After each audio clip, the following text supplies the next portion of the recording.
नमस्कार। प्रस्तुत है आज का चिंतन। मानव के गुणों में स्वच्छता का अपना प्रमुख स्थान है। पारिवारिक सुव्यवस्था का तो वह मूल ही है। स्वच्छता का गुण मनुष्य में होना आवश्यक है। मनुष्य की यह स्वाभाविक प्रवृत्ति है कि वह गंदगी से घृणा तथा स्वच्छता से प्रेम करता है। मनुष्य को गंदगी का ज्ञान आँख और नाक से होता है। इस गुण को बढ़ाना ही मनुष्य का गौरव है। हमें इसके विकास में रुचि लेनी चाहिए। स्वच्छता रखने में जितना कष्ट होता है, आत्मतुष्टि उससे अधिक होती है। स्वच्छता स्वास्थ्य का आधार है। आरोग्य के लिए गंदगी को समाप्त करना होगा। गंदगी कीटाणुओं का जन्म स्थान है। इसमें विभिन्न प्रकार के कीटाणु, मक्खी, मच्छर, खटमल और पिस्सू आदि पनपते हैं। इन कीटाणुओं को मारते रहने से लाभ विशेष नहीं होता, क्योंकि गंदगी के रहने से ये फिर पैदा हो जाएंगे। गंदगी को हटाना इनको समाप्त करने का उपाय है। ये कीड़े रोग फैलाकर हमें कष्ट देते हैं तथा असुविधा उत्पन्न करते हैं। गंदगी जितना पास रहेगी उतनी ही हानिकारक होगी। गंदे कपड़े सबको बुरे लगते हैं। गंदे कपड़े स्वयं बोलते हैं कि धारण करने वाला कितना गंदा और आलसी है। इससे अच्छे व्यवहार और कार्यों की आशा कैसे की जा सकती है। शरीर की गंदगी कपड़ों से भी बढ़कर होती है। गंदे शरीर वाले से बात करना अच्छा नहीं लगता। उसकी आँखों, दांतों तथा होंठों की गंदगी अरुचि उत्पन्न करती है। स्नान में भी सावधानी तथा धैर्य का प्रयोग करना चाहिए। शरीर से मैल निकलता है, इसको निकालने के मार्ग खुले रहने पर ही व्यक्ति स्वस्थ रहता है, वरना उससे विभिन्न प्रकार के रोग, खाज, खुजली, सिर में फुंसी आदि हो जाते हैं। पेट का कब्ज ही सब बीमारियों का घर है। पेट में इकट्ठा मल सड़ जाता है, उससे उत्पन्न विष सारे शरीर में फैल जाता है। भिन्न भिन्न स्थानों पर भिन्न भिन्न बीमारी फैलाता है।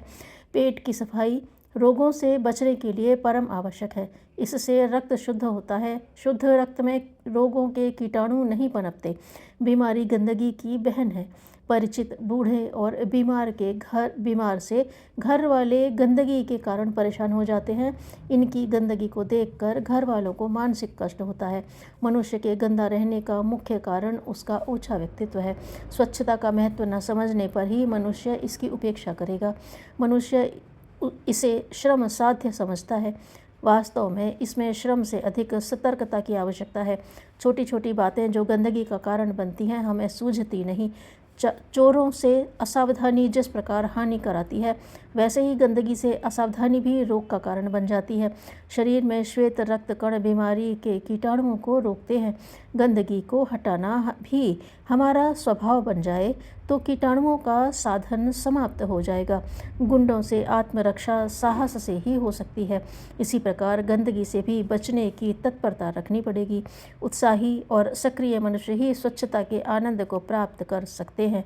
जो गंदगी से घृणा करता है, परंतु उससे बचने का प्रयत्न नहीं करता, वह व्यक्ति वास्तव में गंदगी पसंद करता है। गांधी जी ने साबरमती आश्रम में शौचालय की सफाई का नियम लोगों की अभिरुचि को सुधारने और मानवता की परीक्षा का साधन बनाया था। वे कहते थे, शौचालय को साफ रखने वाला ही दफ्तर को साफ रखेगा। गंदगी से केवल भौतिक हानि ही नहीं होती, बल्कि स्वभाव बिगड़ने की हानि भी होती है। वह अपना कोई कार्य ठीक से नहीं कर सकता।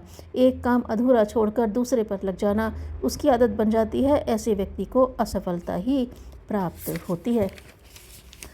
वस्तुओं का यथास्थान रखना भी कार्यों को पूरा करना है। इससे काम को अधूरा छोड़ देने की आदत समाप्त हो जाती है। घर का प्रमुख व्यक्ति यदि इस प्रकार का आचरण करे तो सब अन्य सदस्य अनुकरण करेंगे और आदत बन जाएगी।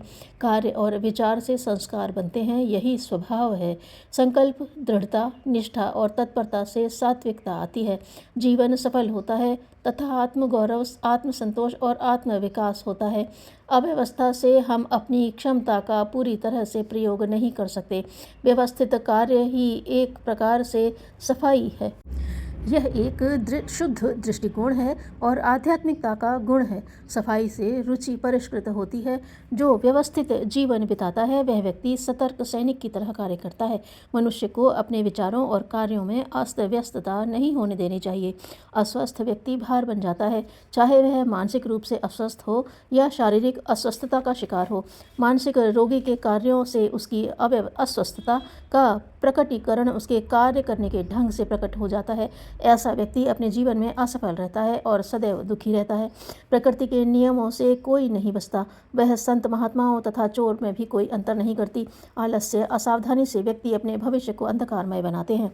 गंदगी केवल फूहड़पन नहीं, वह अंतःचेतना की कमी है जो मनुष्य को सावधान नहीं रहने देती। गंदगी से सामान्य हानि ही नहीं होती, वरन वह मनुष्य के आंतरिक खोखलेपन को प्रकट करती है। इसका परिणाम असफलता और मानसिक कष्ट होता है। स्वच्छता से आंतरिक वृत्तियों का व्यायाम होता है तथा सतर्कता, सुव्यवस्था, उत्कृष्टता और जागृति के गुणों का विकास होता है। इससे व्यक्तित्व का सर्वांगीण विकास होता है एवं मानसिक व्यायाम होता है। सुकरात ने आत्मिक उन्नति के इच्छुक व्यक्तियों को अपनी बाहरी व्यवस्था जैसे कपड़े साफ रखना, बटन लगाना आदि को ठीक रखने का उपदेश दिया था। यह उपदेश हर एक के लिए आवश्यक है। यह आध्यात्मिकता की पहली सीढ़ी है जिस मार्ग से होकर आदमी आगे बढ़ सकता है। अपने व्यक्तित्व को ऊंचा उठाने के लिए किए जाने योग्य गुणों में स्वच्छता का समावेश प्रथम है। इससे सुरुचि जागृत होगी। यह कार्य भोजन आदि स्वयं करने की तरह का एक कार्य है, तभी यह स्वभाव का अंग बनेगा। स्वच्छता हर पग पर आवश्यक है। अव्यवस्था श्रम और समय का अपव्यय कराती है। अस्वच्छता जीवन को गुणहीन बना देती है। गंदे आदमी जीते हैं परंतु वे पृथ्वी पर भार हैं। वे अपने और समाज के लिए लाभदायक नहीं होते। ऐसे व्यक्ति बीमार पड़कर अपनी और समाज की हर प्रकार से हानि करते हैं। बलहीन व्यक्ति कोई अच्छा काम नहीं कर सकता। योग में यम नियम सिखलाया जाता है। नियम में शौच का प्रथम स्थान है। योग शरीर के अंदर के भाग को धोता है, अतः आवश्यक है कि अंदर बाहर से शरीर को स्वच्छ रखें। गरीबी अस्वच्छता का कारण नहीं है, यह मनोवृत्ति है। जिसके मन और आचरण में अस्वच्छता होती है वह शक्ति और समय का अपव्यय करता है और जीवन भर परेशान रहता है। मानसिक स्वच्छता का प्रमाण उसका आचरण है। इसलिए स्वच्छता एक साधना है, मनोवृत्ति का परिष्कार है। जो इसे प्राप्त करेगा वह सुखी रहेगा। अपने जीवन को सार्थक बनाने के लिए इसका पालन करना परम आवश्यक है। सत तत्व की स्थापना और हृदय शुद्धि से संवेदनशीलता का जन्म होता है। आत्मनियंत्रण के बिना किसी का जीवन सफल नहीं हो सकता। लोभ मन की शांति समाप्त कर देता है। रूप, श्रृंगार, कौशल, वैभव एवं पद का प्रदर्शन करके केवल हेय अहंता का पोषण होता है। सर्वसाधारण की गतिविधियों में गिरावट आ जाना उतना चिंताजनक नहीं जितना प्रतिभाओं का नैतिक अधःपतन।